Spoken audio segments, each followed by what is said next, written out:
Hi everybody. Today we're going to do another page from this packet, and the packet is called Language Workbook, and it is packet 1 if you look up here. So today we're doing lesson 3, and lesson 3 is all about commas. Now commas, the way we're going to use them today, are basically used for a list. So if you look up here at my sentence, it says, when I go to the store, I'll buy a notebook, paper, tape, and some fruit.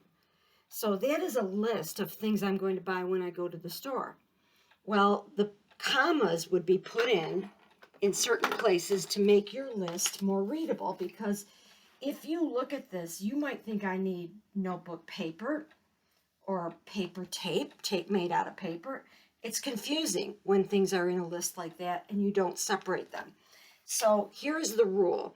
When you're making a list and you're using commas, take your first item in the list, a notebook, comma goes there. Paper, comma goes there. Tape, and nothing after the and. So the last item, some fruit, you do not put the comma in front of it. So you use the commas as long as your list is, you put in a comma after every item until you get to and then you don't use the commas anymore.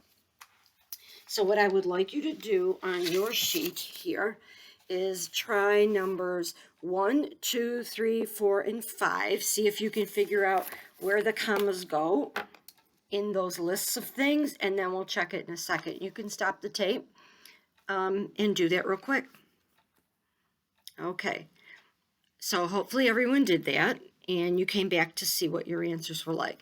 In sentence number 1, you should have 1, 2 commas after papers and pens. Next, for number 2, you should have a comma after the dog likes the biscuits in beef, chicken, and pork flavors. So those are 3 flavors. He likes them in beef, comma, chicken, comma, and pork flavor. You don't put that comma after the and. And there's a really bright light here. Let me see if that helps. Okay. Next, the dog likes the office had, I skipped number 2. Okay, go back to number 2. In her cubby, she keeps markers, crayons, erasers, glue, and paint. So how many commas do you need in that sentence? You need 1, 2, 3, 4. And it looks like this. There's such a glare. Okay, like that. You do not put 1 here after the and. In the next one, number 3. I'm sorry, we did 3. Now I'm going to go to 4. The office had rubber bands, card, stock, and thumbtacks. So that's a little harder, because if you're the one that wrote that, you know where the commas go. If you didn't write that, that might be a little confusing.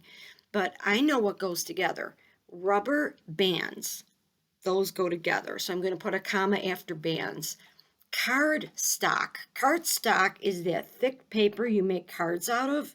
It's almost not like cardboard, but it's like tag board. So that comma goes after stock.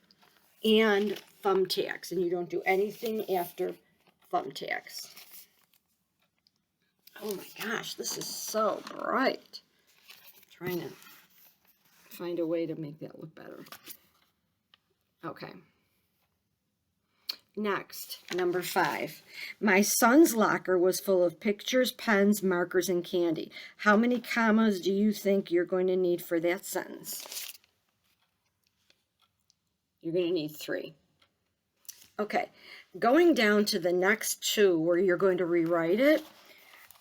Mason and Connor and Keaton work hard in math. Can you write those in a different way, those names, and make it sound better? What would you do? Would you take something out? And would you add any commas? And look at the next one. Kate cleans and fixes and paints the bedroom. Rewrite those on the lines and see what you can do to make them better. Stop the tape and come back and tell me.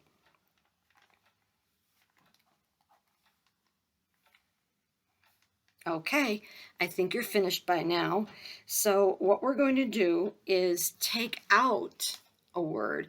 Number one, Mason, comma, Connor, and Keaton work hard on math. So your sentence is going to look like this.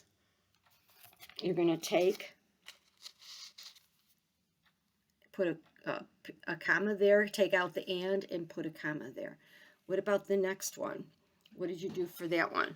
Kay cleans and fixes and paints the bedroom. So she's doing three different things.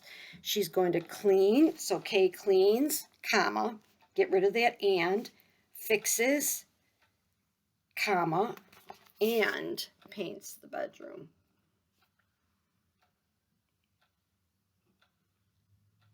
All right.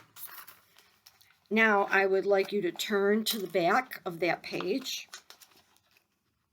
and we're going to look at our academic vocabulary. Remember I told you academic vocabulary is vocabulary that you would normally use in school more than you would use just in your everyday language. The word that we're getting today is challenge. Now, challenge, is it a noun or is it a verb? Actually, it can be both. A challenge is, in this case, a test of one's ability. So this challenge that they're giving you is a noun in this sentence. I challenge you to a duel. Now that is a verb. So there's two different ways to use challenge. In this sentence here on your sheet, it says, what is a challenge for you? So a challenge in that case is the noun. It's like a test. Can you think of something that is a challenge to you, whether in school or in real life? I'll tell you that in my case, a challenge to me would be to go up stairs that are very high because I'm a little fearful of heights. So it would be a challenge to me to climb high on a ladder. Now, I just want to show you an example of the verb. If I said to you, I challenge you to a chess match, I challenge you now becomes a verb. It's all in the way you use it. I challenge you. That means I'm asking you to come against me in a contest. So that's how challenge can be a verb. So go ahead and try a sentence of your own. Next, we're going to look down at mechanics and grammar. Where is the museum? How should that be punctuated? It's an easy one, I think, for everybody. Is that a question word? Where? It sure is. So where is the museum? You're going to take out the exclamation point, and the correct answer would be D. You're going to use a question mark. All right, the last one. Now, this is a little tricky, so I wanted to show you on the board here. What would be the most specific topic for a report? Okay, I'm showing you this way. Specific means very, very directed. It means the smallest topic you can pick. So if I told you to write me a report about a book, that would be a long report because you'd have to tell me everything in the book. If I said, okay, never mind, don't do the book, instead do the chapter. Well, now that's a little more specific. It's a little more pointed. It's a little smaller and more concise. If I said, never mind, don't write about that chapter, just look at a page and write me a paragraph about that page, that's even more specific.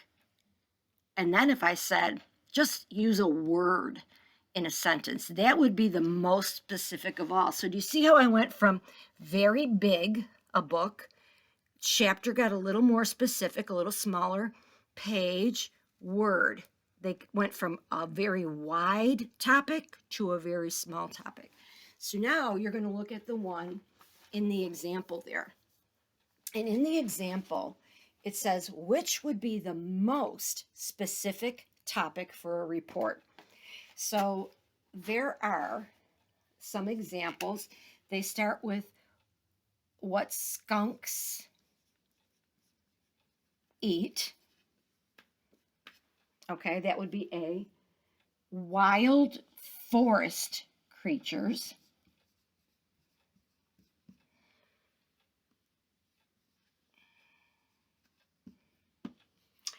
Then it would be animals in North America. And then it would be all about skunks. So we're going to look at these words here. We're going to decide which is the broadest, the widest topic that would go on top like book, and which is the smallest that would go on the bottom like word. So I want you to think, here we're talking about skunks, what they eat, only skunks. Here we're talking about creatures in the wild forest. So here we're only talking about forest creatures. That would mean none in the ocean, none in the desert, none in the mountains. Here, animals in North America. So this means in all of North America, and that includes the United States and Canada, all of that. That's in all of North America, animals. And this is just skunks.